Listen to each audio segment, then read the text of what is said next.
Tentara Chechnya mendapat misi khusus ikut membebaskan pemukiman yang dijadikan tempat persembunyian militer Ukraina di wilayah Luhansk dan Donetsk. Pemimpin Chechnya Ramzan Kadyrov mengatakan pasukannya akan terus bertempur di garis depan sampai Panglima Tertinggi Federasi Rusia Vladimir Putin mengatakan saatnya berhenti dan merayakan kemenangan.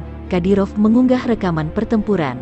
Ada prajurit tetap tersenyum dan semangat kembali ke garis depan meski terluka di bagian wajah.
Terima kasih sudah nonton.